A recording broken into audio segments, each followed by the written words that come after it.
नमस्कार, मी Pritam Sudhir Shah, Reliance Educare या YouTube channel आणि रिलायन्स एज्युकेअर या एज्युकेशन कन्सल्टन्सीमधून सर्व विद्यार्थी आणि पालकांचे मनापासून स्वागत करत आहे। आज 16 तारीख रविवार, यावर्षी 14 तारखेपासून 19 तारखेपर्यंत केरळ स्टेट यांनी त्यांचं सर्व मेडिकल सायन्सेससाठी किंवा इंजिनिअरिंग सायन्सेससाठी त्यांचं पोर्टल किंवा त्यांचं रजिस्ट्रेशन चालू केलेलं आहे। ज्या विद्यार्थ्यांना केरळ राज्याच्या MBBS या प्रवेश प्रक्रियेमध्ये सहभागी व्हायचं असेल त्यांना माझी सर्वांना नम्र विनंती आहे की त्यांनी त्याचं रजिस्ट्रेशन करून घ्यायचं आहे। जर तुम्हाला त्या गोष्टीमध्ये काही अडचण येत असेल तर खाली डिस्क्रिप्शनमध्ये माझा नंबर दिलेला आहे किंवा आमच्या कन्सल्टन्सीशी संपर्क साधलेला आहे।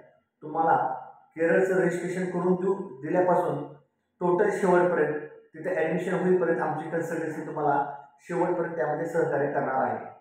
या व्यतिरिक्त जरी काय तुम्हाला ह्या 2024 नीट या संदर्भात काही जरी प्रश्न असेल तर तुम्ही मला बिनधास्त फोन करून विचारू शकता। अजून सुद्धा ही 2024 नीटची जी प्रक्रिया आहे ती फार गोंधळलेल्या अवस्थेमध्ये आहे। बरेच पालकांचे आम्हाला रोज फोन येतात किंवा समोरासमोर पार्लमेंट स्टुडंट भेटायला येतात की ह्या वर्षी काय होईल, कट ऑफ किती होईल।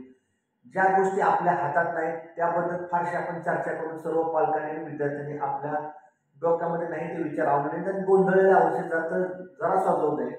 माझी जे आपल्या समोर मांडलेलं आहे, जे तुमच्या हातात मार्क आहे ते स्वीकारावे आणि त्या पद्धतीने तुम्ही पुढची वाटचाल करावी अशी माझी तुम्हाला नम्र विनंती आहे। यूट्यूबच्या चॅनलच्या माध्यमातून तुमच्यापर्यंत पोहोचणे किंवा फोनच्या माध्यमातून तुमच्यापर्यंत पोहोचणे याच्या मला असं वाटतं की ज्या पालकांना खरंच यावर्षी MBBS, BDS, BAMS, BHMS, BPT, BVSC, radiotherapy अशा बऱ्याचशा जे कोर्सेस आहेत त्या कोर्सेसच्या प्रवेश प्रक्रियेमध्ये जर सहभागी व्हायचं असेल किंवा ॲडमिशन घ्यायचं असेल तर त्यांनी आम्हाला समक्ष येऊन भेटावं। नमस्कार, परत एकदा सर्व पालकांना आणि विद्यार्थ्यांना मी नम्र विनंती करतो की फार गोंधळलेल्या अवस्थेत राहण्याच्या फेस टू फेस या आपण समोरासमोर बसून त्यात काही ना काही चांगला मार्ग काढण्याचा प्रयत्न करूया। जय हिंद, जय महाराष्ट्र।